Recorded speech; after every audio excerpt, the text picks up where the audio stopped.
inviting me and organizing the event.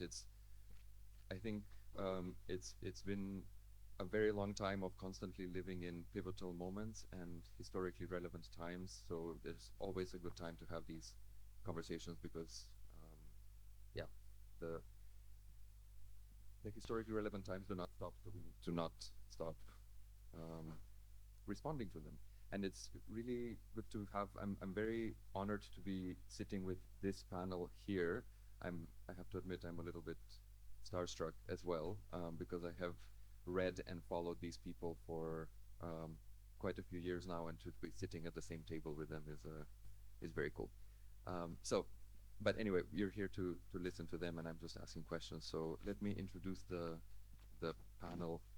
So starting in alphabetical order by first name. So we have at the end of the table Caterina Vieira, who is a diverse feminist woman educator at the Urban Feminist Political School of the Women's Rights Center, a member of the Coalition for Comprehensive Sexual Education, and the strategic group for the PAE.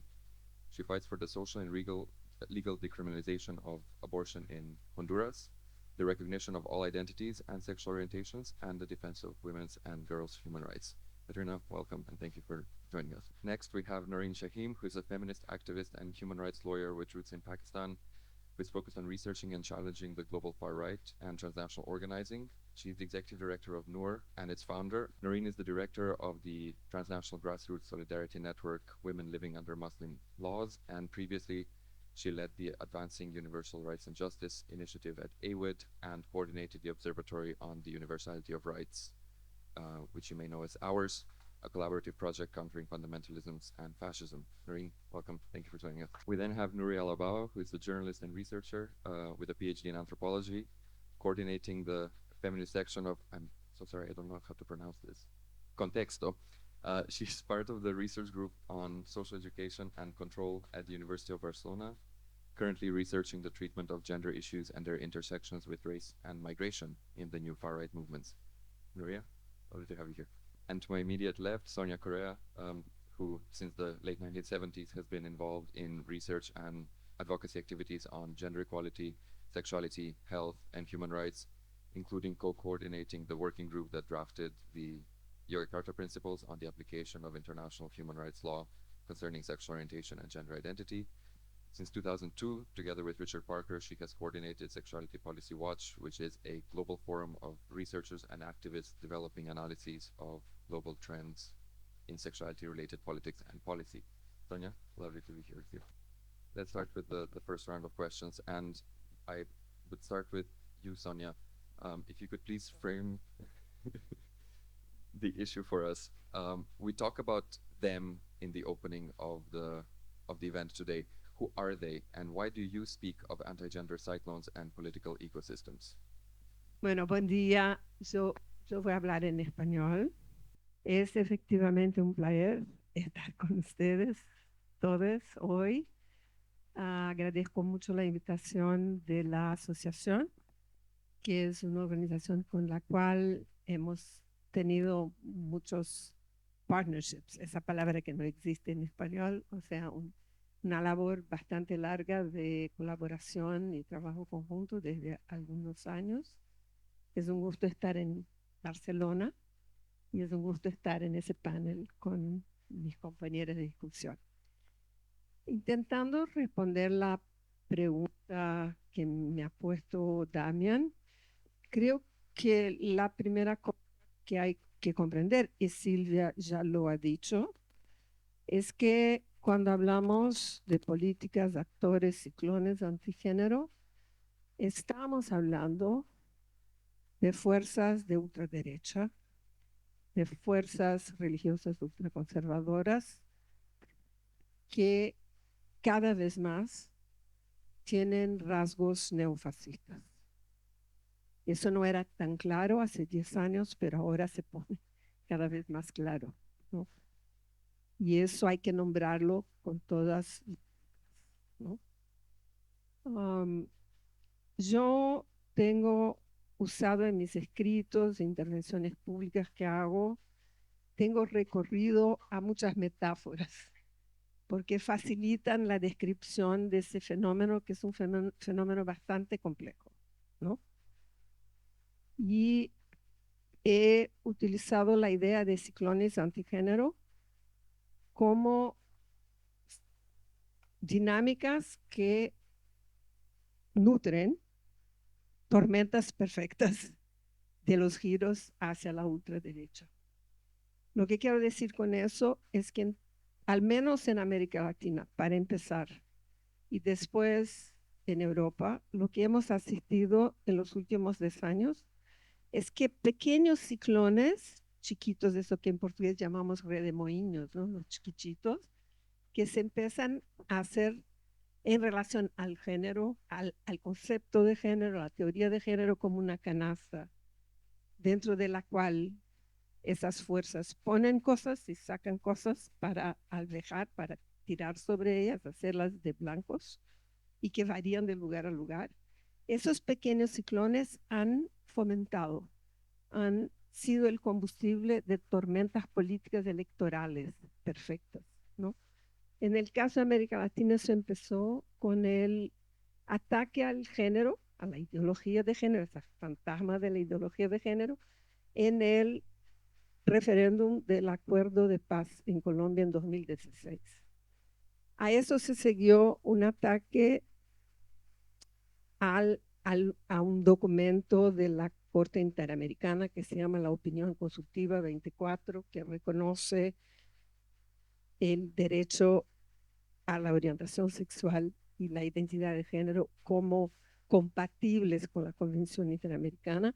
En las elecciones presidenciales de Costa Rica de 2018, ese texto fue objeto de ataque antigénero para alimentar la candidatura de un pastor evangélico hiper, súper fundamentalista. Y enseguida vino mi país, que inauguró, ¿no?, la llegada en América Latina de las fuerzas de ultraderecha al poder, porque la elección de Bolsonaro fue precedida por una secuencia de pequeños ciclones antigénero a los cuales casi nadie estaba haciendo atención, ¿no? Y para ilustrar cómo es importante hablar de eso, en el caso de Brasil, todos los analistas de las corrientes principales, estoy hablando de cientistas políticos, politólogos, periodistas, cuando terminó la elección de Bolsonaro decían, no, eso del género, ¿no? El ataque a las feministas, que las feministas son feas, que son sucias, la idea que surgió en esa elección de que si el candidato de izquierda fuera elegido iba a promover la homosexualidad y la pedofilia, que los niños en la escuela iban a tener biberones, ¿no?, con forma de pene para aprender a ser homosexuales. O sea, es una fantasía para incitar temor, pánico moral, pánico político.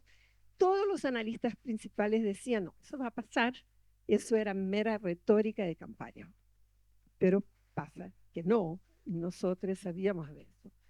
La política antigénero se convirtió en gramática de Estado, o sea, la ideología antigénero se convirtió en gramática de Estado, en política pública, en discurso oficial.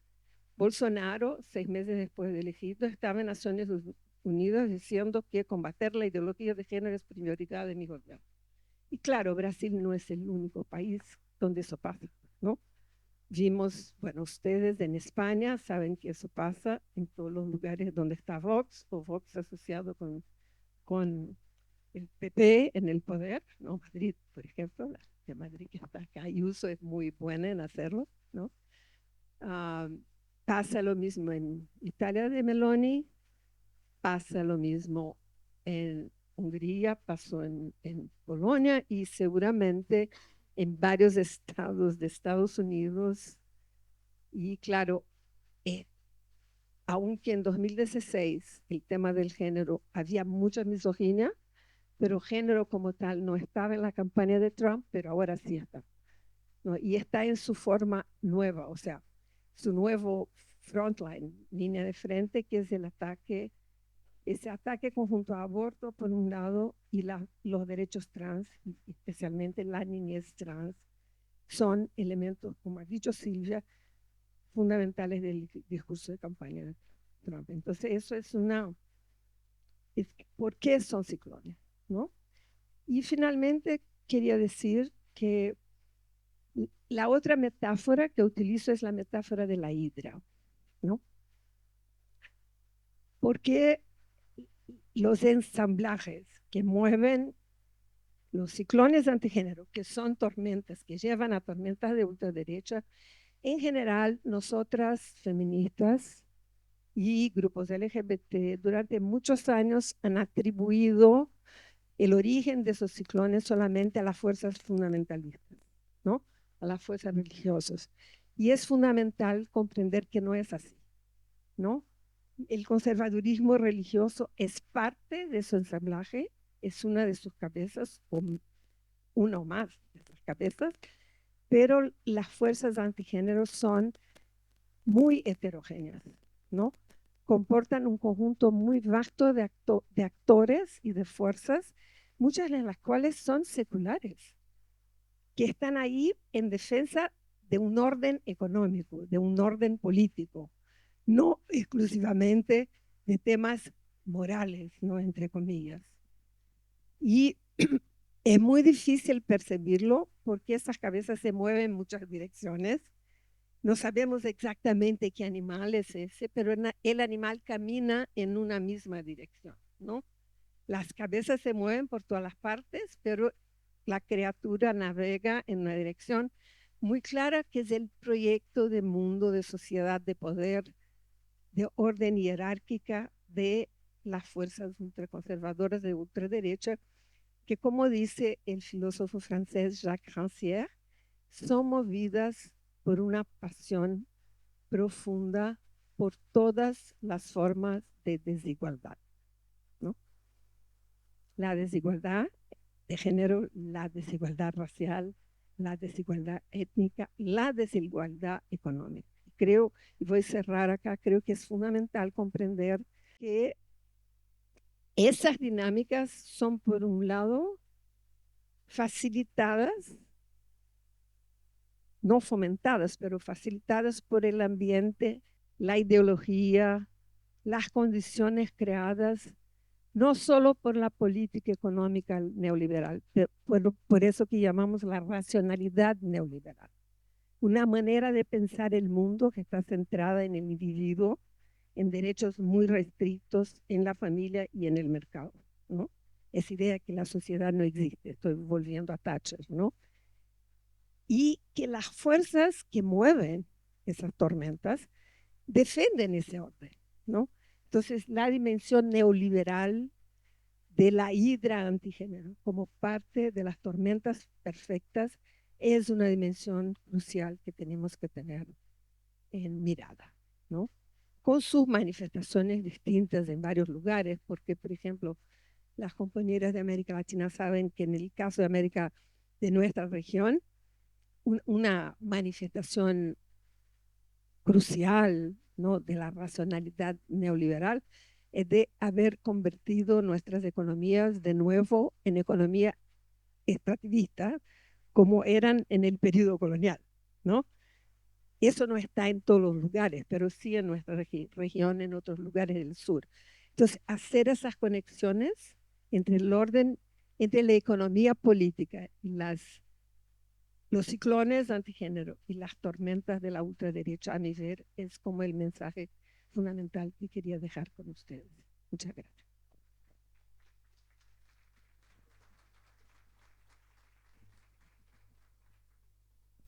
Thank you very much, Sonia, for both the metaphors and the technicalities. It's really, it helps to understand a very complex system and a complex problem. It also is critical to just remember it's not just the part of the concept of gender ideology, or the specter of gender ideology is not just in public discourse all over the world. It's also becoming part of, it's a household term at this point, which is making it much more difficult to argue with, especially given how it's not only in the public space that this narrative is being pushed and advanced. Now, thinking of the cyclones and the hydra helps us conceptualize. But Noreen, if we move from the abstract to the less so, Can you tell us a bit more on how do they work? How are they organized? How are they funded? Thanks, Damian. I wanted to thank fellow panelists first, thank all of you, and thank the organizers. I think in terms of this question of how they work and organize, to unpack the ways in which they organize today, both locally and transnationally, I will refer to the Hydra that Sonia mentioned as in a shorthand, by the way, of fundamentalists and fascists, or FFs, right? So we can look at, in approaching this question of their organization, by some of the different roles that we see taken up in this FF ecosystem or galaxy, right? We see, for instance, financiers and strategists, right? What is their role? Funding different elements of the ecosystem. The experts that lead these think tanks around the world, attempting to develop their long-term strategies with regional and global impact, like Agenda Europe, like the Heritage Foundation, and so on. A second category, perhaps, of luminaries, right? These being these very flashy, invisible figures we all know, where their aim is to galvanize attention and gather support, base large support for FF agendas. And often, increasingly today, we see being institutionalized into politics. Modi's, the Trumps, Duterte, Milei, and so on, right? Another third category is that of the implementers, right? A range of ultra-conservative movements, religiously defined groups, strategic litigators, the ultra-conservative civil society workers, that are working day by day to implement these FF strategies to their contexts. And lastly, the category of the believers, the quote unquote foot soldiers for the cause, right? The base.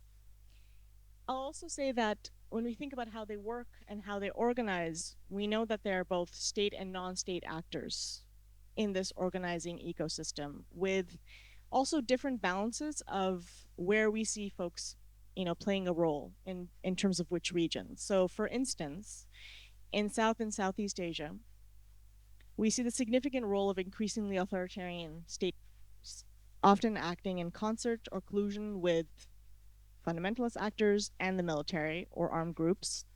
For instance, the Hindu supremacist government in India, violent Buddhist supremacist movements in Sri Lanka and Myanmar, the Taliban in Afghanistan, presidential macho fascism fixated on criminalization in the Philippines, and so on. And then looking at the general architecture sustaining this political project, their political project. So of course, there's the political, financial, and base building infrastructures, as well as the media and online infrastructures to disseminate and amplify their propaganda and their narratives. So one way of perhaps approaching this is to look at the three faces of power, right? That shape their differentiated but mutually supportive organizing strategies. One face of power being that of organizing, right? Grassroots organizing in campaigns, people power, where we see the power and benefits of theocratic religious institutions, as providing that kind of mass base, that huge constituencies, and the role in terms of activating those believers and investing long-term also as a tactic in mobilizing and training youth in particular, right? A second face of power we see as kind of long-term political infrastructure, that the strategists and the implementers that I mentioned, right? So networks of organizations aligned around shared goals who can shape their political agendas. Think tanks, I'll name again, as an important part of their architecture.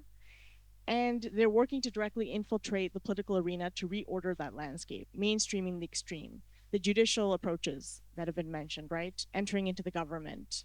And at the global level, we see all these attempts to remake and infiltrate the multilateral systems, right? And regionally. And lastly, the face of power of worldview, ideology, and narratives, where the objective is to achieve cultural hegemony, right? So we see the employment of discourses of fear and hatred, and the online and media infrastructure that's supporting, including, depending on the context, state media, their own media channels, amplification through mainstream media, where economic incentives are obviously a big part of this, successful social media strategies supported by social media platforms, economic incentive structures. So I'll wrap up in terms of talking a bit about how they're funded, but right before doing that, I'll maybe highlight that increasingly digital fascism is a through line in their ways of work, right? Especially in the ways in which they focus on suppressing our organizing, feminist organizing and movements. So for instance, in the Swana and South and Southeast Asia regions, we see both significant legal apparatus developed and then also increasingly sophisticated tools like spyware and surveillance tech for surveillance of our movements and repression of our movements. We see online narrative control that's happening through bot forms and disinformation. And we see the rise of the manosphere, breeding misogyny and violence in many spaces, including in Swana, with transnational diffusion. So lastly, in terms of how they're funded, as Sonia was speaking to, right? Like the financial support for these FFs is ingrained in the political economy itself, right? The neoliberal structures that are connected. As such, unsurprisingly, their movements are vastly better resourced than our movements, right? So I'll share a little bit of what we know and then close off by mentioning what it would be helpful to know more about. So for instance, between 2013, 2017, one survey looking at international flows showed just one set of these actors receiving 3 times as much funding as all of feminist and LGBTQ movements. Also, in many regions, their funding is on the increase overall. So between 2009, 2018, annual anti-gender spending in Europe increased by a factor of 4, right? Key sources for them in terms of funding include religious institutions, right? Russian Orthodox Church, Catholic Church, illicit financial flows, corporations, financial institutions, including Goldman Sachs, Hungary's MBH Bank, so on. Donations from private individuals, ultra-conservative foundations like Qatar Foundation and others. Development aid, transnational flows between anti-rights civil society like the Lions Defending Freedom or Family Watch International, and public, i.e. state funding.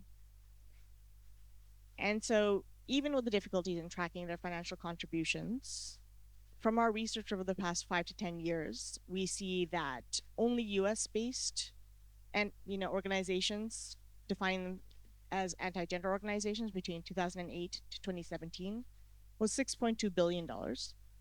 Another report identified 707 million in anti-gender funding in Europe between 2009 and 2018, coming substantively from the US, from the Russian Federation and Europe. Christian Rights Civil Society in the US also transferred more than 280 million between 2007 and 2018, especially to Europe and the next Africa, Asia, and Latin America in terms of numbers. And lastly, also in terms of, there's a big trend, as I mentioned, of development aid, unfortunately, also being diverted to these groups, right? But when you look at, there's a spike in terms of Christian right groups channeling their funding into Africa, for instance, right? So US-based groups opposing SRHR have increased their total annual spending in Africa by 50% merely between 2019 and 2022. So maybe lastly, I'll say is that some of the gaps that continue in terms of our understanding of their financial architecture include more about knowing about their illicit financial flows, what is the role and how much money and who are the corporate and financial actors and institutions, research in terms of other regions and the dynamics, especially notably Asia and Swana, and then also around the online monetization of hate via social media platforms. And it's important to learn more about this for effective joint action. I'm looking forward to more about this.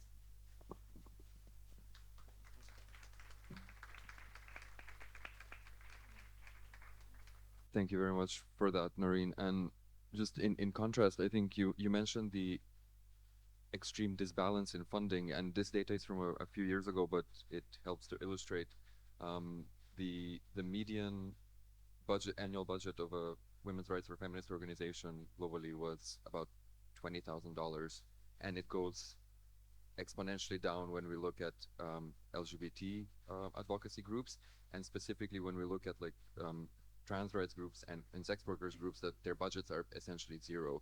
So these amounts that Noreen is talking about for the opposition are insanely overpowering. It's also maybe just to recall the type of funding is critical to think about. The funding that the opposition gets is often very long-term, very unrestricted, and allows the strategies of political campaigning, strategic litigation, long-term thinking, not worrying about organizational survival. And the donors that we rely on are very slowly starting to get on board with the fact that they need to fundamentally change how they operate, because we cannot compete with the structure that we currently have. Now move to you, Nuria. So if you could trace for us the development of the anti-gender movement in Spain, which factors contribute to its rise and what keeps it alive? Hola, buenas tardes, digo buen día. Estoy muy emocionada de estar aquí también con tantas personas que están en primera línea de batalla. Entonces, nada, voy a dar unas pinceladas porque no hay mucho tiempo, pero sí quería recordar un poco cómo precisamente de las primeras guerras de género, eso es como le llamo yo, las guerras culturales que se articulan a partir de estas cuestiones, en Europa, de las más fuertes, se van a originar aquí en el Estado español, que es algo que a veces no nos olvidamos, ¿no? A principios de los años 2000, en los dos primeros gobiernos del socialista Rodríguez Zapatero, se van a producir grandes movilizaciones de calle como reacción precisamente a nuevas leyes. La primera es la del matrimonio homosexual, eso fue en el 2005. Luego fue una reforma más avanzada, digamos, de la ley del aborto en el 2010. Y también hubo una ley de educación que incluía educación sexual en las escuelas, ¿no? Como veis, son estos de los tres temas. Luego, aparte, luego la cuestión trans, yo creo que viene un poco después, pero bueno, esos tres temas que van a ser claves, bueno, y de hecho son claves ya desde las primeras guerras culturales que se originan en los 70 como reacción a las luchas del 68 en Occidente, ¿no? A las luchas feministas y de las disidencias sexuales. Entonces, bueno, esos tres temas provocan grandes oleadas de movilización de calle con cientos de miles de personas. Fundamentalmente estaban protagonizadas por grupos fundamentalistas, pero movimientos de base, porque la conferencia episcopal, ¿no?, la autoridad religiosa católica en el Estado español, va a comenzar a agitar esas cuestiones, pero quien va a liderar los movimientos de calle son estos movimientos sociales fundamentalistas, ¿no? De hecho, son las primeras que se dan en Europa, ¿no? Porque luego la Mani para todo, la francesa o diversas oleadas se van a producir después, y otra vez también muchas veces como reacción a estos avances legislativos, ¿no?, que es una constante que vemos en todo el mundo, ¿no? También vemos como uno de los protagonistas es el Foro Español por la Familia, y en esa época también inicia una iniciativa legislativa popular que recoge 1,5 millones de firmas, ¿no?, que al final fue rechazada en el Congreso, pero era para esta cuestión de anular el matrimonio homosexual. Esta forma de intervención política, de recogida de firmas, intentar cambiar las leyes de esa manera, es una constante que hemos visto en Europa todo este tiempo. Por ejemplo, lo hemos visto en un referéndum que hubo en Hungría, lo hemos visto precisamente el origen de la batalla contra el aborto en Polonia, que luego será una sentencia de un tribunal. Pero bueno, en principio fue una iniciativa legislativa popular que también recoge firmas, que bueno, luego igual no consiguen sus propósitos, pero han generado una campaña de comunicación que ha conseguido copar la agenda de esos países durante mucho tiempo, ¿no? Es una estrategia fundamental de estas extremas derechas y fundamentalistas en Europa, ¿no? Digamos que bueno, en ese contexto el PP se impulsa, el PP, que es el Partido Popular, digamos, liberal conservador español, que anteriormente a la existencia de Vox aglutina, lo digo también si hay gente de fuera que esto no lo sabe, pero bueno, los de aquí ya lo sabéis, las de aquí. Y pues este PP aglutinaba toda la derecha precisamente en ese momento, y se va a impulsar en esta oleada para ganar las elecciones, sobre todo con un sector que tenía dentro del PP, que es un sector conservador de tipo, bueno, el neocon, digamos, una traducción de los neocon estadounidenses al Estado español, ¿no?, que estaban inspirados por el Tea Party estadounidense, y una serie de medios conservadores y grupos fundamentalistas católicos que, bueno, que llegan hasta hoy, ¿no? Esto fundamentalmente además se produce en la ciudad de Madrid, que el gobierno conservador durará bastante más. Y bueno, y precisamente es importante esto porque digamos, de ese PP neoconservador surgirá Vox, ¿no? Porque Vox en realidad es una escisión de este partido más liberal, pero que tenía, digamos, un alma muy conservadora, ¿no? Entonces, es una escisión por la derecha.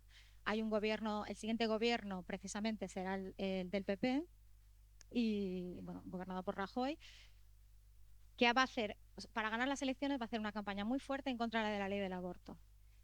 Y precisamente hay unas movilizaciones feministas muy fuertes en apoyo a esta ley, que yo creo que están en el origen un poco de la potencia que ha tenido este ciclo feminista en el Estado español, ¿no? Precisamente eso, yo creo que también se intersecciona con la potencia la toma de las plazas. Os recordáis, ¿no? La respuesta a la crisis del 2008, aquí el movimiento de los indignados. Esos dos movimientos confluyen y han generado esta potencia de la ola feminista que hemos vivido recientemente en España. Entonces, bueno, del PP, o sea, de Vox es importante también entender que esa radicalización también surge de sus vínculos con ese origen que tienen estas movilizaciones de calle y con estas organizaciones ultraconservadoras como Hace Oír Go, ¿no? Que es la rama internacional, que precisamente son los que empujan al partido a radicalizarse todo el tiempo porque no tienen ningún tipo de cortapisas. Además, como no tienen que conseguir voto, pues son los que presionan, ¿no? Pues el Vox tiene que hacer componendas para también un poco intentar conseguir votos en un país que en muchas de estas cuestiones es mayoritariamente progresista, ¿no? Por ejemplo, en la cuestión del aborto. Entonces, digamos que en el 2008, bueno, ya digo, hay el movimiento de los indignados, la toma de las plazas y de repente la economía, de una manera muy fuerte, ¿no? La culpabilización de los bancos por la crisis, de la subprime, etcétera, vuelve a poner la economía en el centro de la política española, ¿no? Y eso apaga de alguna manera todas estas cuestiones, estas guerras de género. Después ya con, digamos, la institucionalización de esa potencia política de las plazas que hace surgir partidos nuevos y da lugar a estos gobiernos progresistas que tenemos en el Estado español, digamos que vuelven a surgir con fuerza estas cuestiones y estas guerras alrededor del género, y eso es lo que hace que Vox empiece a tener resultados electorales, porque aunque es del 2013 no empezó a tener resultados hasta más tarde, ¿no? Entonces, digamos, hoy los movimientos de calle fundamentalistas en el Estado español tienen poca capacidad de movilizar en la calle, aunque sí tienen, digamos, pues gente dispuesta a ir a las clínicas donde se realizan abortos digamos, tiene pocos activistas, pero muy movilizados, que eso siempre es importante. Y digamos, ahora mismo lo que hacen, yo creo, sobre todo es muy activos en la construcción de estas redes con América Latina para intervenir ahí. Ya ha contado Silvia, ¿no? Esta reunión del Senado que está organizada por la Red Política de los Valores, ¿no? Que está presidida por el ultraderechista Carts, ¿no? Es chileno, José Antonio Carts. Y bueno, ya sabéis que estas cuestiones de género son su principal espacio de coordinación a nivel internacional, ¿no? Entonces, bueno, que las guerras de género ahora están súper vivas en el Estado español, lo vemos también en el surgimiento de un nuevo emprendedor político, que es este Alvise, que es un personaje que ha obtenido 3 diputados en el Parlamento Europeo y tiene una política de género muy conservadora también, o bueno, muy basada, digamos, en estas guerras culturales, conspiraciones, etcétera. Estas guerras culturales en el Estado español en el último ciclo también han estado impulsadas otra vez por la aprobación de nuevas leyes. La ley trans, ¿no? De autodeterminación de género también ha provocado. Esta vez ha estado liderada por un sector del feminismo, por desgracia, tengo que decir. Y también lo habéis comentado, ¿no? La batalla judicial, que es donde invierten buena parte de su dinero, es una línea fundamental en el Estado español, ¿no? A partir de organizaciones como Abogados Cristianos, pero también otras organizaciones internacionales que invierten aquí. Y bueno, Naurina ha comentado la cuestión de Internet, de la manosfera, de los youtubers e influencers antifeministas, que yo creo que igual en el Estado español no parecen, o sea, aparentemente no parecen tan importantes como en Estados Unidos, pero tenemos un problema que yo creo que hay que encarar muy fuerte, que es la cuestión de los jóvenes. Debo decir que no son la mayoría de los jóvenes los que votan por opciones ultraderechistas o niegan que existe la violencia de género y ese tipo de cosas, pero sí es un sector muy importante que estamos viendo además, no solo en España, en buena parte de Europa y en Estados Unidos, que los jóvenes están empezando a tener posiciones mucho más conservadoras que las mujeres o que las chicas jóvenes, ¿no? Hay esa división entre esos dos segmentos, ¿no? Con visiones electorales y de... O sea, el otro día, por ejemplo, estuve buscando porque pensé, bueno, igual es que sí que son más progresistas las mujeres jóvenes, pero solo en cuestiones relacionadas con los valores o el género, etcétera. Pero no, también en la cuestión de la redistribución, en la cuestión de los derechos de los migrantes, las mujeres jóvenes son más de izquierdas, por así decir. Entonces, bueno, yo creo que ahí tenemos un reto importante para pensar qué está pasando ahí y cómo contrarrestamos eso, ¿no? Entonces, ya para acabar, diría, ¿por qué se mantienen vivas estas guerras de género? Unas pinceladas, ya lo habéis nombrado, un ecosistema mundial, ¿no? Pero también cómo estas cuestiones de género confluyen, o estas guerras convertidas en guerras de género confluyen con las formas de la política hoy, ¿no? Eso tiene que ver, o sea, están impulsadas por los algoritmos, la polarización en redes, ¿no? Y luego también una cuestión política y económica, ¿no? Que es las consecuencias de la crisis del 2008 e incluso la propia crisis del neoliberalismo, y que en Europa se traduce en una desafección política muy creciente, ¿no? Entonces, digamos, lo que hacen las guerras de género es codificar en términos de género inseguridades vitales de todo tipo, ¿no? Entonces, de alguna manera, pues os pongo un ejemplo muy fácil. Las mujeres, las disidencias sexuales, nos estamos cargando la meritocracia porque nuestras políticas buscan privilegios, ¿no? Ese es uno de los relatos principales, que es el mismo mecanismo que cuando dicen los inmigrantes te quitan el trabajo o se llevan las ayudas sociales, ¿no? Entonces, saber que las cuestiones de género están condensando otras cuestiones de muy diverso tipo y otras preocupaciones de muy diverso tipo, yo creo que también nos puede ayudar para pensar estrategias para contrarrestarlo. Gracias.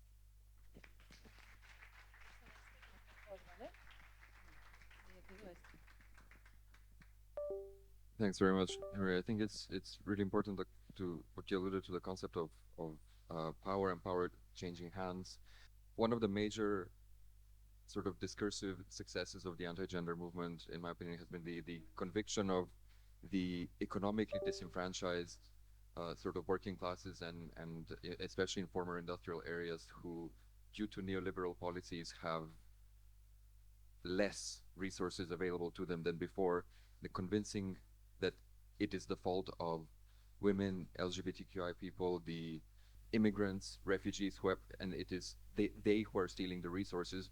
And in this way, then the neoliberal order is not questioned, which can be strengthened and reinforced by the opposition, and a new enemy is created to target all the sort of disenfranchisement and disappointment with the system. So Nuria talked about the movement in Spain, and Katerina, if we move to you, how has this impacted Central America, and in what way specifically the movement in Spain has influenced narratives and strategies in Central America? Buen día a todos y todas. Siento mucho que hay poco tiempo, pero yo me voy a tomar el tiempo suficiente para explicar mi parte. Pasamos a la siguiente. Gracias, Ana.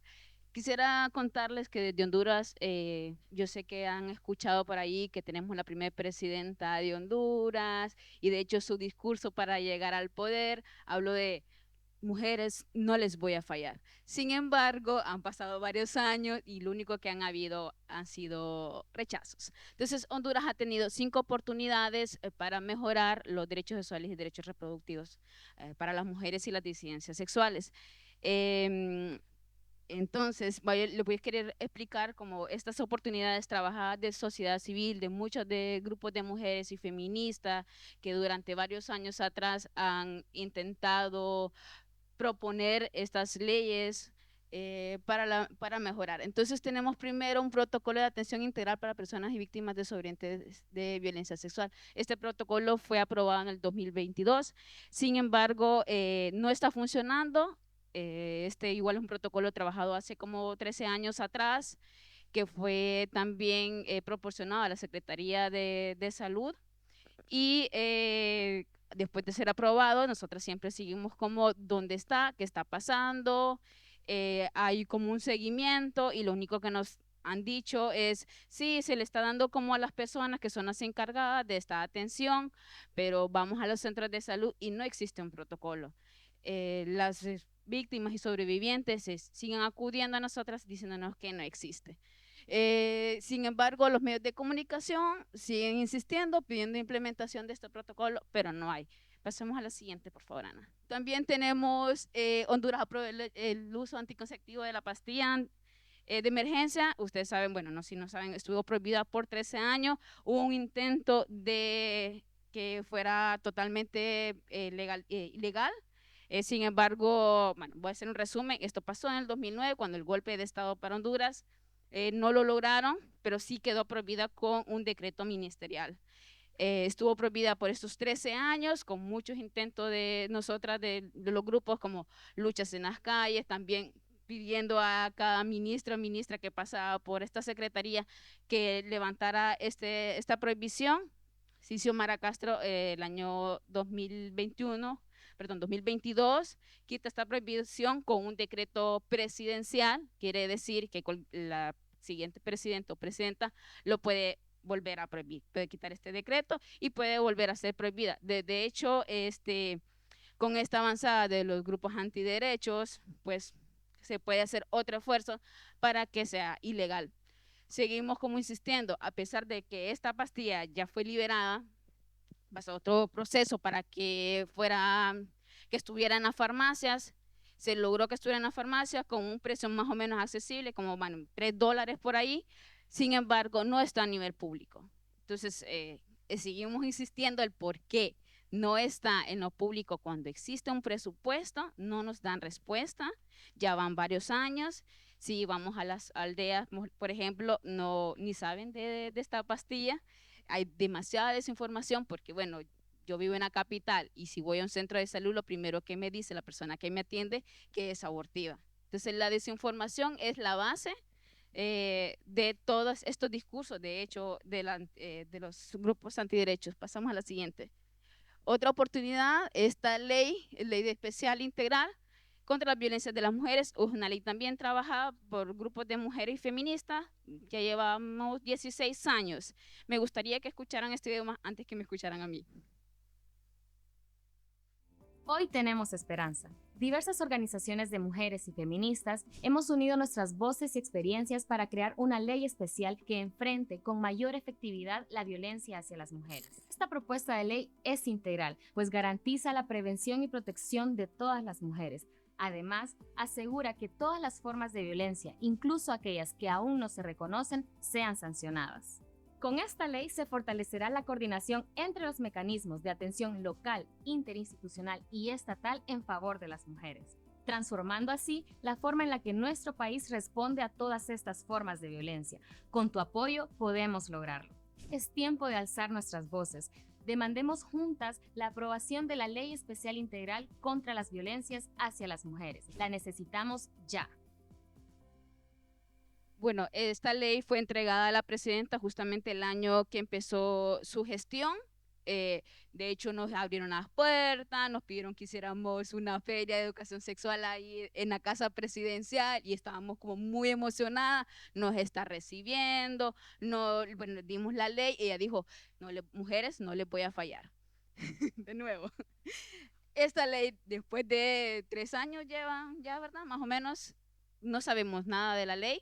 Lo único que supimos, y no por palabras oficiales, sino por investigaciones, que fue pasada a la Corte. A ver, Honduras tiene 3 poderes: poder ejecutivo, que es la presidencial, poder legislativo, que es el Congreso Nacional, y el poder supremo, bueno, que es la Corte. Entonces dice que fue pasada a la Corte para que la Corte diera una opinión. No entendemos por qué la Corte va a dar una opinión cuando no ha pasado por el Congreso, o sea, no ha sido discutida.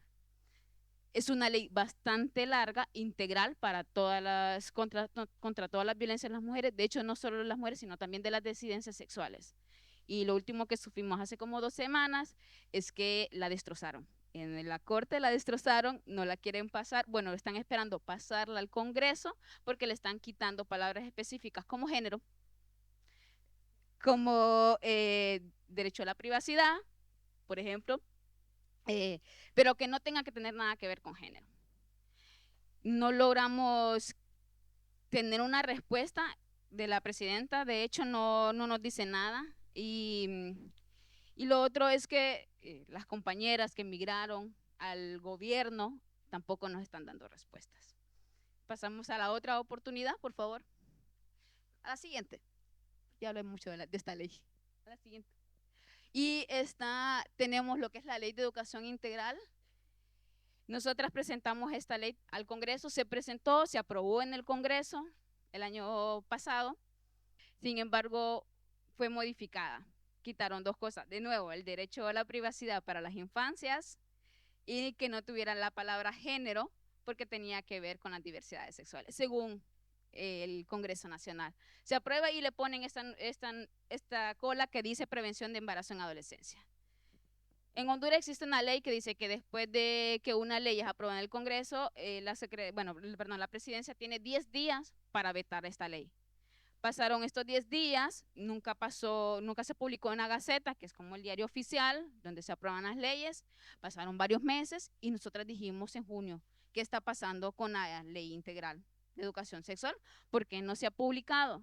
Aquí el 29 de julio, la presidenta veta la ley. Y entonces nosotros empezamos a preguntar, ¿en qué momento pasó este veto? Tenía solo 10 días para vetarlo. ¿Y dónde está la hoja que dice que está vetada? ¿Y dónde está la respuesta del Congreso Nacional? Porque ya fue aprobada. Aparece un veto después de tanta exigencia, ¿verdad? Con un sello que fue recibido el 17 de marzo. Porque no se publicó, porque no nos informaron cómo es posible que fue vetada una ley y nadie lo sabía. Entonces, la incoherencia del tiempo, ahí pues nosotras estamos como que en qué momento se perdió y que se la tragó el tiempo, ¿verdad? ¿Cómo impacta estos discursos de España hacia Centroamérica? Ustedes saben que para Centroamérica la cuna de los discursos antiderechas viene desde España directamente, basados en la religión, especialmente, bueno, en la católica y en la evangélica. La siguiente, por favor, aquí. Quisiera enseñarles aquí el cardenal Rodríguez. Reitera de nuevo llamado a decir no al aborto, porque para Honduras, o bueno, para Centroamérica, todo lo que tenga que ver con los derechos sexuales y reproductivos, derechos de las mujeres, piensan que es aborto. Aquí vemos al expresidente de Honduras. Honduras estuvo por una narcodictadura de 13 años. Y de hecho el asesor de este presidente era evangélico y ahora, bueno, cuando el nuevo gobierno, él huyó porque tenía persecución política, según él. Entonces huyó del país porque bueno, claramente tiene muchos antecedentes e historial sobre la corrupción que hubo. Entonces, ¿cómo influye España? Eso, directamente desde la religión, justamente lo que decía Sonia, todo lo que tenga que ver con la política partidaria viene justamente de estos discursos de odio y como les decía anteriormente, todo piensa que el género, y hablan de una ideología de género, pero han olvidado que el género es un constructo social.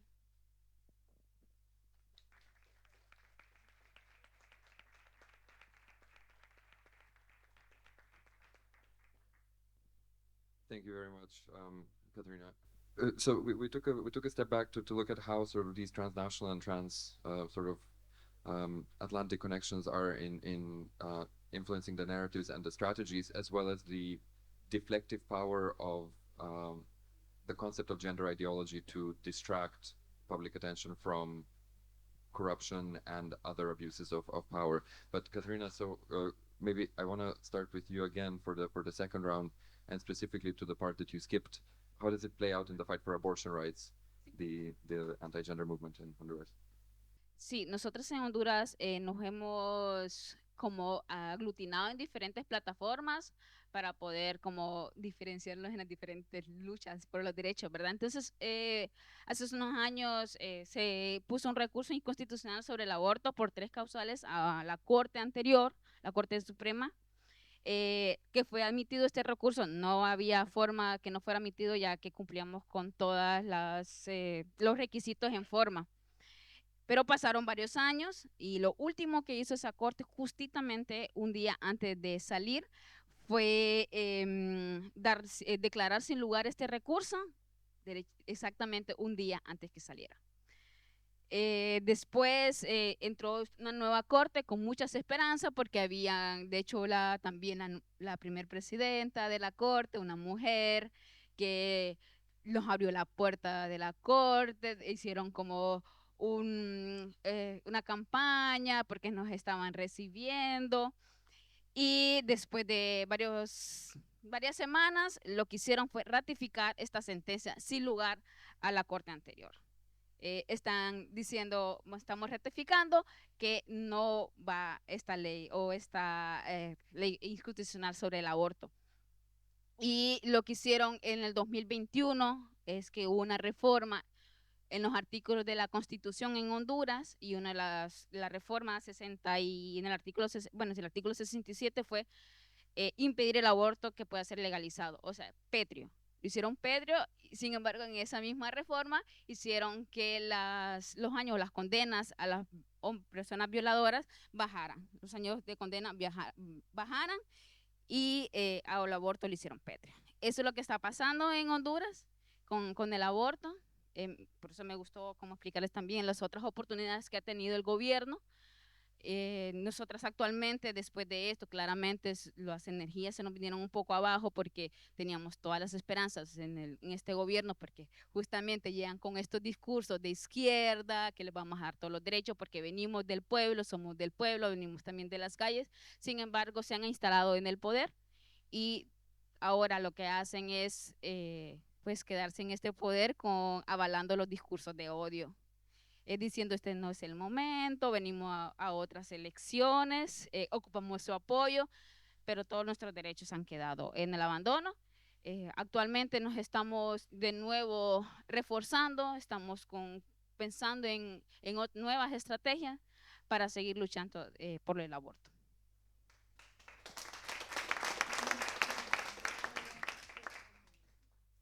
Thank you, Katerina, and also for keeping to the time. I think your discussion on the situation in Honduras exemplifies perfectly the anti-gender movement's use of judicial, legal, and essentially democratic processes and means to advance fundamentally anti-democratic goals and ideas. And so I would like to move to you, Narine, and to for a reflection on why should this be considered not just a threat to sexual and reproductive health and rights, but a threat to universal rights and democracy, and why is it important to look at it that way? Yes, I think picking up on many of the threads here, seeing these actors as fundamentally anti-democratic and repressive, right? So we know, for instance, across regions, over 75% of the world population is now living in political systems characterized by authoritarianism, fascism, and rising de-democratization, right? We also know that how this is manifesting itself is significant crackdowns on feminist organizing, right? On our movements, often in the name of national security, using foreign agent laws, so on and so forth, right? And just to go back in terms of who we're speaking about, the Hydra, so we're speaking about fascist and authoritarian actors. They are politically presenting a violent and coercive alternative to democracy, right? Fundamentalists, those who are nationalist and supremacist, corporate and financial actors. And some common actor or factors amongst them is they tend to be hierarchical, patriarchal, fixation with gender and purity politics, construction of enemy others, and they act to silence dissent, and fundamentally an anti-democratic ethos and goals. When these actors who are fixated as well with sexual and reproductive rights and health, speak and are connected to democracy, I mean, it's ideological, certainly, right? Anti-democratic movements and patriarchy are ideologically interlinked and mutually reinforcing, right? With that rallying cry of returning to a past of patriarchal authority, hierarchy, and traditional families, but it's tactical, as come up. And I think that's especially relevant to this question, right? So these actors mobilize around gender and sexuality tactically to increase their political power and in turn restrict democracy and the universality of rights. We've talked about how the construction of gender ideology is not only used for moral panics, right? But that concept of gender is evoked by the far right in service of democratic erosions and to oppose a huge range of rights and progressive struggles, and also just the principle and idea of universality of rights. And then also, I mean, it's an important point that we all know that gender justice is itself a precondition to substantive, to real democracy, right? So SRHR and democracy are intimately connected. There can be no real democracy or universal rights without gender justice. With respect to universal rights, I'll say that we see this playing out at the local level, the national level, and then in terms of regional and global human rights spaces, for instance, right? I mean, we've been seeing this trend for some time very obviously, where, so-called anti-rights actors are not only attacking the codification of sexual and reproductive rights and health, but this is part of their attempts to erode and reconfigure the entire basis, the whole system on which we can make human rights claims, right? And they're employing like a Trojan horse strategy where their aim is to transform global and regional human rights systems from the inside out to reflect their regressive agendas, right? By co-opting human rights processes, working to entrench ultra-conservative norms, and working to undermine state accountability. Where we see the key areas of impact from these actors, right? Democracy, like we're saying, universal rights, including, again, the principle of rights being universally applicable to everyone. The weakening of the organizing capacity of our movements through attacks, surveillance, defunding through foreign agent laws, targeting feminist, SRHR, and LGBTQ organizations, undermining labor rights, attacks on migrants, right? And those who are marginalized, including on the basis of race, religion, ethnicity. And also, where we see impact is in terms of climate, right? Intentionally. So, I mean, they're taking a multi-pronged and holistic approach. I'm almost done. In their long-term strategies, you know, impacts on democracy, civic space, attacks on rights and justice related to gender, climate, labor, migrant, racial, and justice. And it's important because to be effective, our strategies must operate also from this holistic and structural understanding. And it offers us an opportunity for cross-movement work, right? You know, to effectively challenge their force and impact, we need deep organizing and to be connecting in a united front because they are attacking all of our movements. So for us to stand together and push back. Thanks, Marie.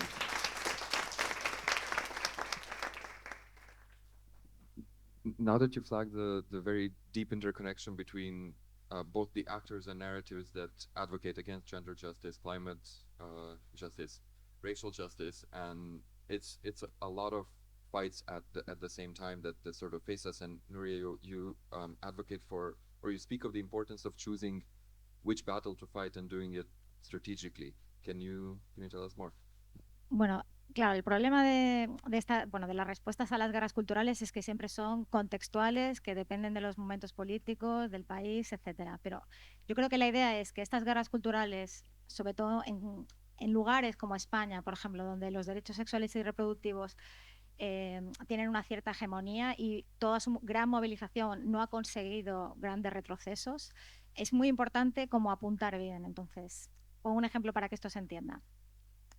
Aquí, por ejemplo, cuando Vox ha gobernado con el PP en ciertas comunidades, como Castilla y León, ha lanzado guerras culturales en el sentido de decir que, bueno, que ellos querían hacer que las embarazadas escuchen el latido del feto antes de abortar.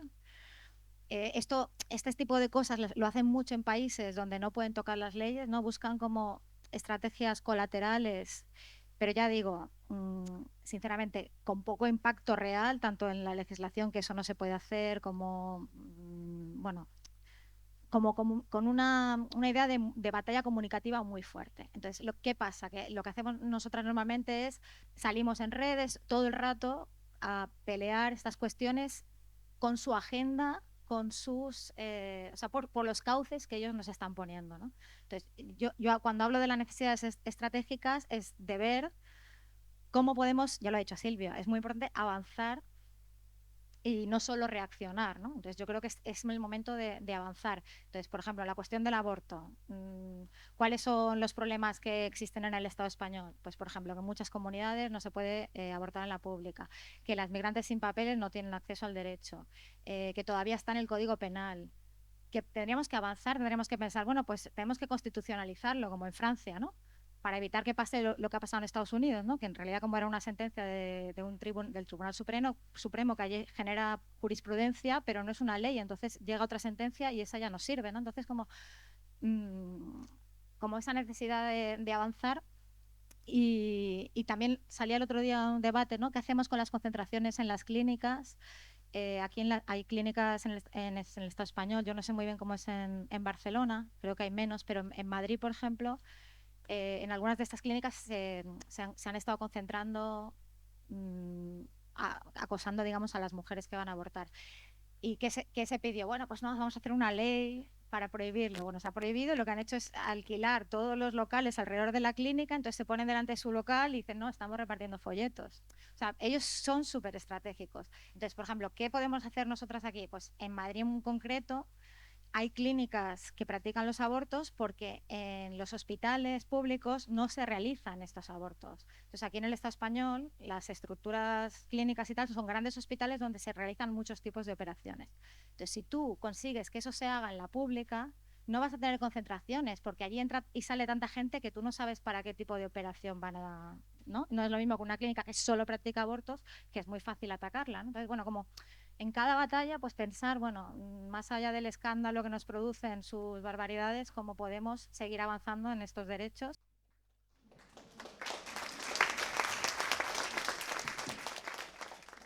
Thank you, Nura and Sonia. I think it would be great to sort of wrap up the round of questions with you. Nura talked about how easy it is to become reactive in the fight and to respond to the narrative framing that is set by the opposition. It's also, we've seen, sort of often framed as an issue of the radical right only, or a simple conservative backlash. What is the big picture that we need to keep in mind, and what are the critical nuances? Yo creo que una primera cosa que no he dicho en la primera pregunta, que es fundamental comprender, es que estamos frente a procesos y fuerzas que no empezaron hace 10 años. Se han manifestado como tal en esas formas, hidra, tormentas, hace 10 años, pero estamos manejando con fuerzas que se vienen organizando desde los años 70.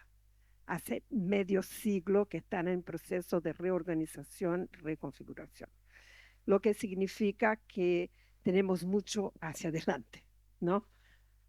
O sea, cuando empiezan a reaccionar en la forma que reaccionaran, digamos, en el primer ataque al Cairo, ¿no? Al termogénero después de Cairo en Beijing, ya estaban bastante fuertes.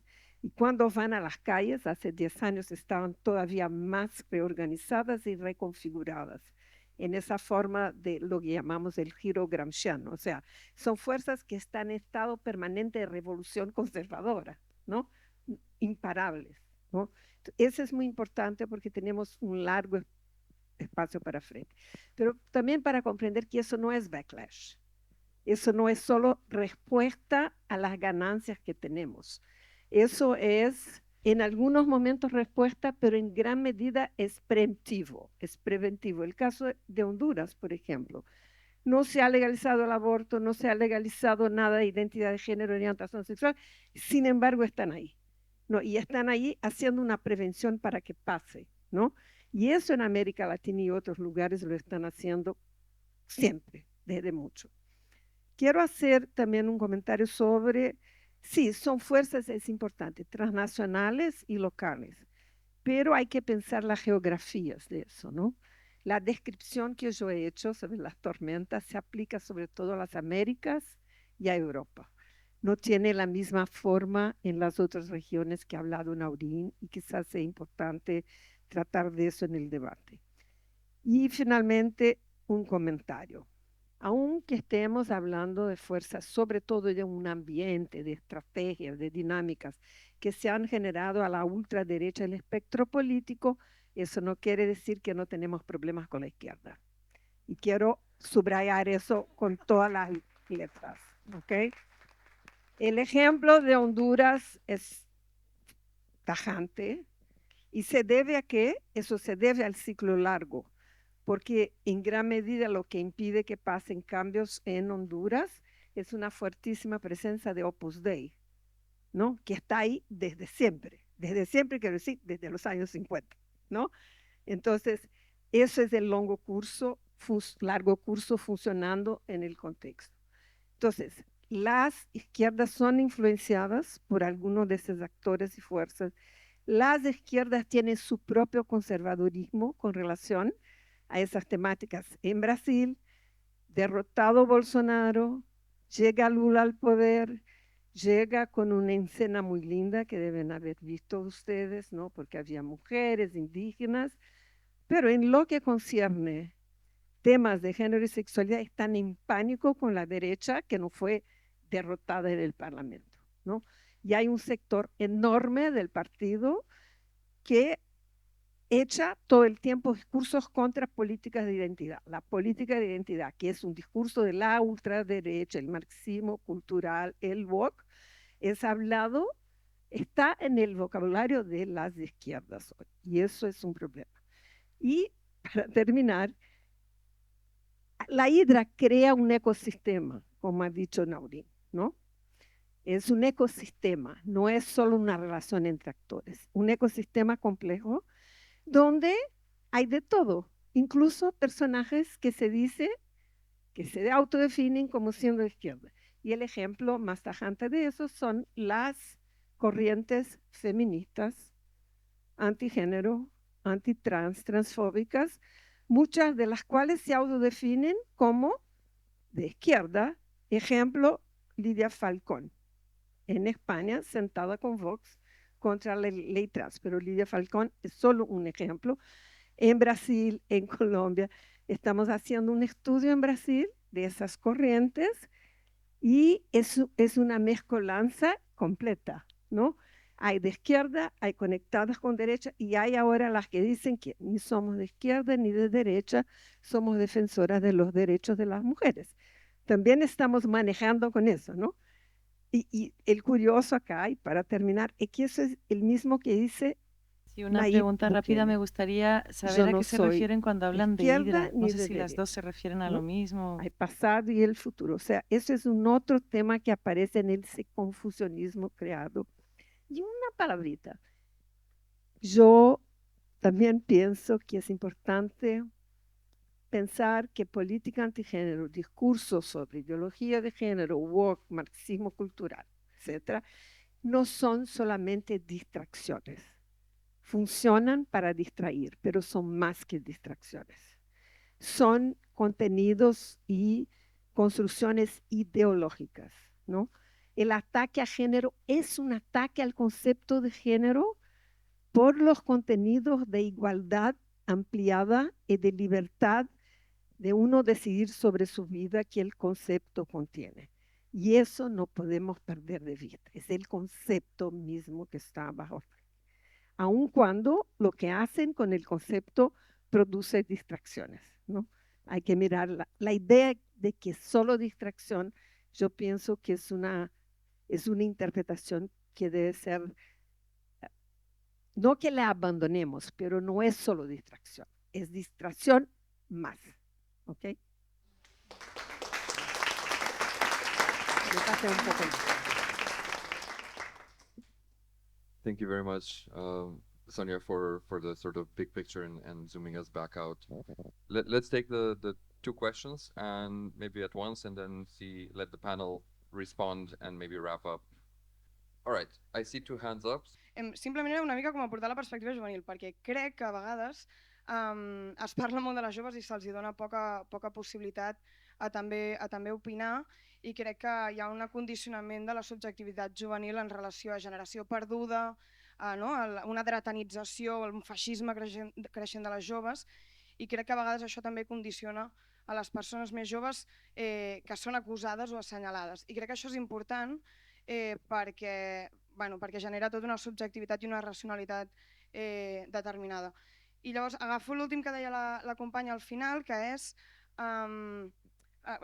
o sigui que fem una crítica a aquesta suposada esquerra, no? Però crec que a l'esquerra també ens hem de fer crítiques. Llavors jo cito una cosa, que és com ens hem menjat el discurs liberal feminista, com hem permès que la institució absorbeixi per una banda, i una altra que se m'acudia era com hem permès que les dinàmiques racistes no siguin treballades dins els moviments socials populars i comunitaris, i per tant que a vegades no es tracti suficient el que autores parlen, el femonacionalisme, homonacionalisme, etc.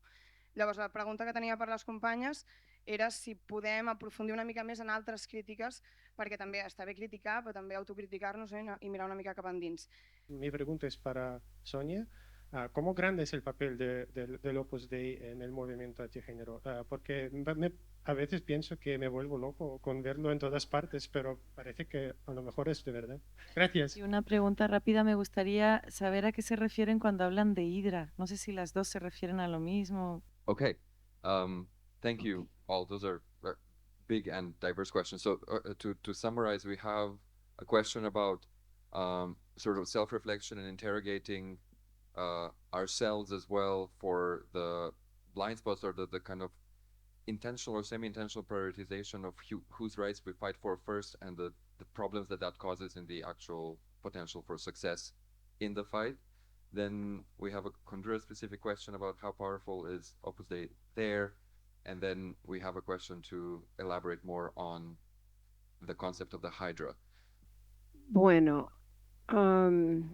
sobre la pregunta de la compañera que habló en catalán, yo pienso que sí, tenemos que estar siempre revisando nuestras propias perspectivas.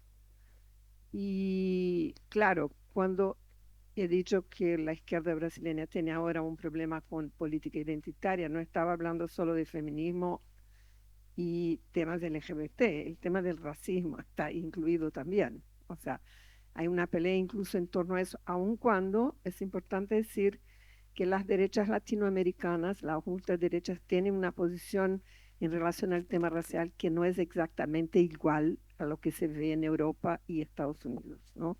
Hay una diferencia de contexto que no es menor y que hay que considerar, ¿no? No hay hay formas de supremacismo blanco, pero son minoritarias. La relación de la ultraderecha con nacionalismo y raza en América Latina es bastante más compleja. Solo una nota sobre eso. Con relación a Hydra, no es un concepto, es una metáfora, ¿no? Y hay una diferencia entre concepto y metáfora. La metáfora es una imagen, una figura que ayuda a comprender algo, ¿no? Y la hidra es ese animal mítico, ¿no? De la tradición griega, ¿no? Los trabajos de Hércules, ¿no? La hidra de Lerna, que es ese animal muy viejo, pero que sigue en nuestra imaginación, que tiene muchas cabezas moviéndose en distintas direcciones, ¿no? Que uno no sabe exactamente el problema de matar la hidra, es eso, porque te cortas una cabeza, hay otras cabezas, además sus cabezas vuelven a crecer, ¿no? O sea, es un animal como inmatable, ¿no? Digamos. Entonces, la idea de que esas fuerzas son así. Tienen muchas cabezas, una cabeza que es religiosa, una que es secular, una que es de derecha, muchas de derecha, algunas de izquierda, ¿no? Algunas feministas. Yo y David Paternot no estamos seguros si esas son la misma hidra o una hidra chica, no sabemos, ¿no? Pero la idea de la hidra es esa idea de permitir que es un animal complejo, difícil de captar, y sobre todo que cada cabeza se nutre de un fuente ideológico distinto, ¿no? Lo que creen son libertarios, son religiosos, son Opus Dei, ¿qué son, no? Esa confusión es que la idea de la hidra ayuda como a deshacer, ¿no? Dicho eso, Opus, sí. Opus es seguramente corresponde a muchas cabezas de la hidra, ¿no? Para volver a la hidra. Y no sé si saben ustedes, pero Opus se creó inspirada en la masonería, la inspiración original de Opus. ¿Y qué era la masonería? Una red más o menos invisible de gente que estaba por toda parte, ¿no? Un tejido más que una organización. Entonces, Opus no es una organización, es un tejido de personas que se comunican y que tiene como principio estar situadas en lugares de acceso al poder, sea el poder económico, sea el poder político. Y esa red se comunica con mucha habilidad y facilidad. Quiero darles un ejemplo para mostrar cómo es eso. ¿Cuándo fue de la decisión Dobbs sobre el aborto en Estados Unidos, que abolió la decisión Roe versus Wade, esa decisión de 2022? Opus, no como Opus, pero como abogados concernidos y preocupados con el derecho a la vida, han presentado una amicus a la Suprema Corte norteamericana. Querían con ese amicus no solamente apoyar el caso Dobbs para decir que Roe versus Wade debería ser eliminado, pero también quería extraer de la Corte un lenguaje que dijera que no existe norma internacional que garantice el derecho al aborto. Si lees el amicus curiae, la argumentación quería sacar de la Corte esa frase para que pudiera usar eso en acciones nacionales, ¿no? Y acciones internacionales. Esa petición, ese amicus curiae, está firmado por más de 150 abogados y abogadas de todo el planeta. Hay abogados de Corea, hay un ex juez de la Suprema Corte de India, que es un personaje de Kerala, por lo tanto, cristiano. Y entonces Opus es muy difícil de captar, porque incluso es una cabeza un poco sumersa, digamos, es la cabeza sumersa de la hidra, pero sí, en América Latina, Europa, sobre todo, pero también en Estados Unidos y en otras partes del mundo. Y sabemos por las compañeras africanas, feministas y grupos de LGBT que hoy PNV, Political Network for Values, que es la organización que va a estar en el Senado del Estado español en 2 meses, que es presidida por José Antonio Castel, chileno. PNV es básicamente, fue creada en España y es una organización, sus miembros y miembros son fundamentalmente personas vinculadas a Opus.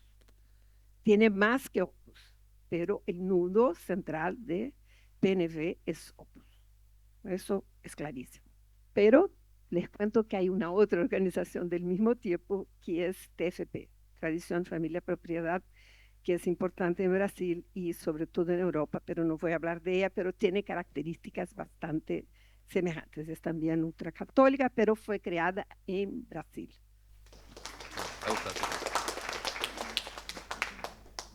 Thank you very much, Sonia. Nuria. Pues yo voy a contestar la primera pregunta y justamente yo creo que es una pregunta súper importante para para los retos que tenemos delante en el Estado español y en Europa. Yo creo que esa es, digamos, uno de los puntos calientes en este momento en el Estado español. En Europa la línea etnonacionalista y nativista es la más importante que estructura a estas opciones de extrema derecha. Y eso se hace a través de dos líneas. Una es la defensa de supuestamente los valores cristianos, ¿no? Los de la familia natural, los valores tradicionales y religiosos, que tienen muchas de estas opciones y que es, digamos, más fuerte en la política institucional de los países de Europa del Este, ¿no? Por la propia historia, el contexto político y la fuerza, digamos, que tiene allí la religión todavía, ¿no? Y luego, digamos, en Europa Occidental, aunque un poco va por países, pero la línea que tiene más fuerza es precisamente esta línea que dice defender los valores liberales y los confronta a los migrantes, sobre todo a los de origen islámico, los de religión islámica, o incluso a las personas que ya tienen la nacionalidad, por ejemplo en Francia, pero que no se consideran parte de la nación o se intenta expulsar de la nación precisamente por su religión. Esta es digo que es uno de los problemas más centrales, yo creo que tenemos. Lo digo también porque desde el feminismo hay esta línea, la compañera lo ha nombrado, ¿no? Femonacionalista o homonacionalista, ¿no? Que además en el Estado español es muy claro que hay este feminismo que se opone a los derechos de las personas trans, también es un feminismo que se opone a los derechos de las trabajadoras sexuales o que directamente quiere criminalizarlas y que también, y aunque esta batalla no ha sido todavía muy importante en el Estado español, aunque aquí en Cataluña se produjo a principios de los 2000 algunas prohibiciones del uso del pañuelo, ¿no? Del hijab musulmán, no ha tenido tanta importancia porque realmente no es tan visible todavía. Bueno, aquí en Cataluña sí, pero en el resto del Estado español no tanto. Hay más comunidad musulmana aquí en algunos pueblos y en algunas regiones. Pero digamos que estas tres cuestiones en ese feminismo están bastante vinculadas, ¿no? Y lo hemos visto porque salen constantemente noticias en prensa de estas personas defendiendo estas líneas que están vinculadas de alguna manera, ¿no? Entonces, bueno, esta línea evidentemente le sirve para decir que, o sea, para lanzar su supremacismo europeo, ¿no? Somos superiores a otras culturas porque aquí ya hemos conseguido la igualdad entre hombres y mujeres, el respeto a los derechos de las personas LGTBI y eso sirve para vehicular un racismo que queda como disfrazado, ¿no? Ya no es que seamos racistas, es que estamos protegiendo a las mujeres. Es una línea muy fuerte, ¿no? O sea, porque, claro, la gente que vota Vox, muchos lo dicen así, no somos racistas, ¿no? Lo hacemos por esto. Y de hecho la línea homonacionalista en Vox es muy fuerte. Fijaros que se oponen a las personas LGTBIQ1 que se organizan, ¿no? A la bandera, lo que queda representado por la bandera, pero no se oponen a los homosexuales, dicen que los defienden todo el rato, ¿no? Eso es muy curioso. Entonces, bueno, y esta línea de, como aquí ya tenemos todos los derechos reconocidos, ya hay igualdad entre hombres y mujeres, precisamente también les sirve para decir, bueno, pues cualquier ley que entienda que esto es estructural y que merece una compensación, ¿no? Con algún tipo de ley, son leyes que discriminan a los hombres, porque como ya tenemos igualdad, ¿no? Entonces, como que ahí está todo eso casado y ya para acabar de esta cuestión, dos líneas importantes. Una que yo creo que el feminismo tiene que enfrentar desde ya, que es la línea que enlaza securitarismo, delincuencia, autoritarismo, el apoyo de todas las policías y los cuerpos de seguridad del Estado que tienen al partido Vox y a la extrema derecha en toda Europa, y aquí es muy visible, que precisamente utiliza esta idea de que la mejor política gay friendly o feminista es cerrar las fronteras y que asocia la delincuencia, la violencia a los migrantes y sobre todo a los más vulnerables, que son los migrantes, los menores que migran solos, los MENAs, que Vox ha hecho una campaña súper fuerte alrededor de esta cuestión y que creo que tenemos un problema muy gordo porque el pasado ciclo aquí en el Estado español ha ido mucho alrededor de la cuestión de la violencia, de explicar por qué es importante frenar la violencia contra las mujeres, pero bueno, ha generado un clima donde esa cuestión está como confluyendo con la persecución de los migrantes, sobre todo de los menores no acompañados, y lo digo por casos muy concretos que os pueden servir como ejemplo. En Madrid hay un pueblo que se llama Villalbina, que hay un centro de menores no acompañados y se acusó a uno de estos menores de que había tocado a una menor, a otra chica menor por la calle, ¿no? Que había pasado esta situación, entonces se expulsó al menor del pueblo, se lo llevó a otro centro de menores, pero luego hubo una manifestación del pueblo contra el centro de menores y lo han cerrado, ¿no? Entonces es como, bueno, no os voy a explicar qué se condensa ahí, pero bueno, por la acción de una persona cierras un centro y eso no solo está pasando, sino que va a pasar muchísimo más. O sea, ese es el tema, yo creo. Entonces, el feminismo tiene como el reto de desvincularse de esta línea racista y de que se ceba en los chavales más vulnerables. Y luego hay otra línea, no me voy a meter porque ya es muy complicada, pues, por tiempo, pero es esta cuestión de la crisis demográfica, que es una de las grandes líneas de la extrema derecha en Europa y que precisamente está cruzada con la cuestión de la raza, ¿no? Porque en Europa y en Estados Unidos las poblaciones locales van a ser sustituidas por los migrantes o sobre todo los musulmanes, ¿no? Que es el gran pánico moral o sea, que lo fuerte es que les está funcionando, perdona, me estoy enrollando, que funciona, ¿no? Entonces, bueno, hay otra de las cuestiones que tienen que ver con esta línea. Y gracias por la pregunta.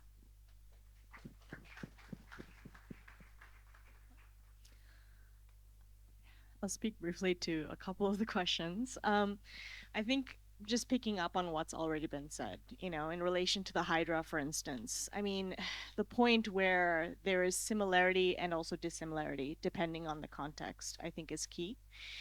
I mean, certainly to mention again the idea of the fascist forces being germane to this, fundamentalist forces, nationalism, including especially ethno-nationalism, right? I mean, and interestingly, we're seeing great replacement theory. I mean, certainly plays a big role in Europe, but we're seeing it in many spaces. It's actually cropping up significantly. So in Tunisia and other states in Swana, right? So we see the resonance of these narratives and these tropes in different regions. And then also, of course, the significant role here of neoliberalism and the corporate capture of states, right? Hollowing out the state, and then what is the mechanism, the corporate mechanism that takes it up. I'll just say quickly a little bit in terms of this, and then the question in terms of the left. I think it speaks in terms of key drivers of these forces, right? So there's that idea of securitization, right? That idea of permanent war, including wars on migration, right? I mentioned corporate power, of course. That role of severe inequality that's fueling all of this in terms of discontent, and that's being mobilized and co-opted in terms of feeding into these fascist sorts of rhetoric and practices. Again, that rise of both racial and ethno-nationalist movements and parties defining the state in racist and exclusionary ways. And again, those theocratic religious movements, right?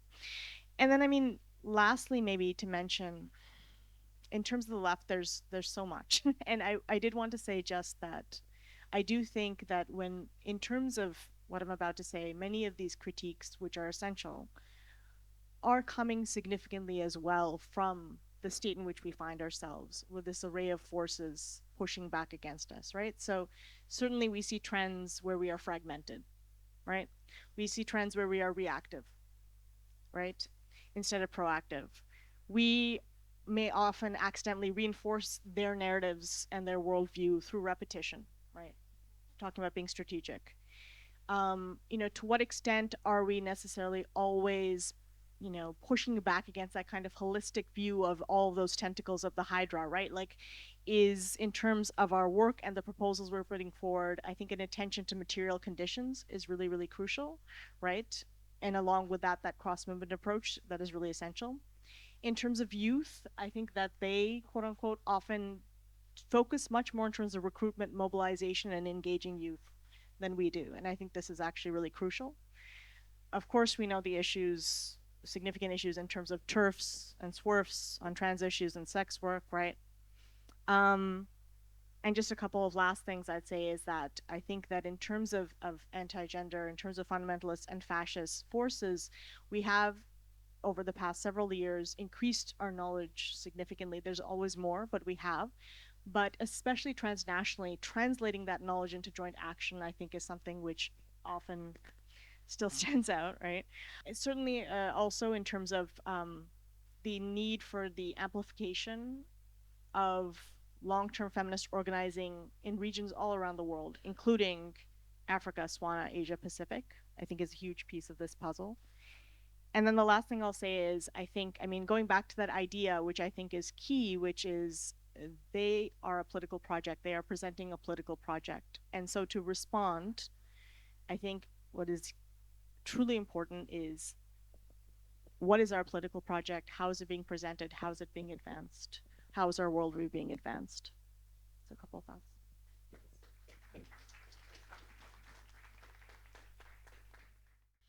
Yo quisiera aportar con lo del Opus Dei y comentarles que el presidente del Congreso Nacional de Honduras es del Opus Dei, públicamente.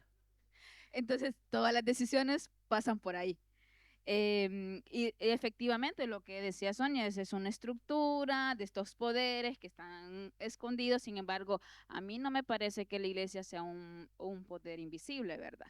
A diferencia del Opus Dei, para poderse manifestar y poderse como visibilizar estas acciones, se creó en Latinoamérica, no sé si se creó ahí en Latinoamérica o si fue dentro de los europeos, el movimiento por nuestros hijos. Ahora es allá donde se está haciendo. De hecho, el veto de esta ley que propusimos sobre la ley integral de educación sexual fue porque este movimiento por nuestros hijos hizo una gran movilización en Tegucigalpa, en la capital de Honduras, y justito 2 días después vino el veto. Así se mueven estos poderes. Y sobre la izquierda, ¿por qué no estamos cuestionando la izquierda? Yo tengo una frase que dice: el poder apendeja. Se llega al poder y romantiza como toda esta lucha de izquierda. En Honduras, por ejemplo, pasa con la apropiación de las luchas de los pueblos originarios, contratando a estas personas que han sido claves en estas luchas.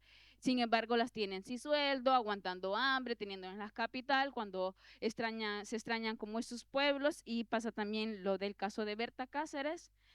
También toda esta publicidad, de hecho en Honduras dicen que la van a poner en un billete, poniendo su rostro, pero todavía no hay justicia para Berta Cáceres.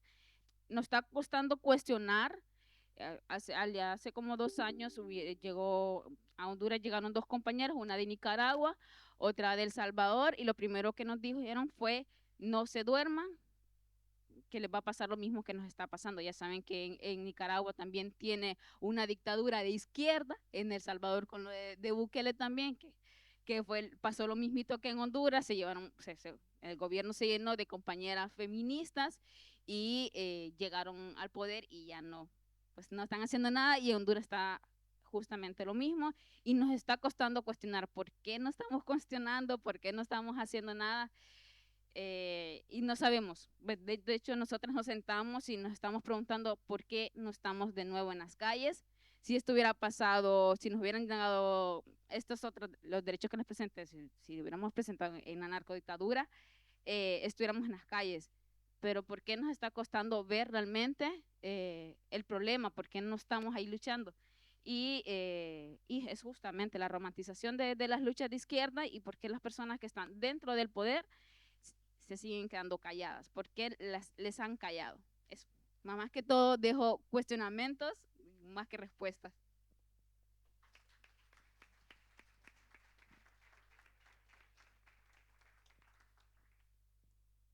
I wanted to thank the panelists for all your inputs and thoughts. Thank you to the organizers once again, and also thank you so much to the interpreters who did a wonderful job.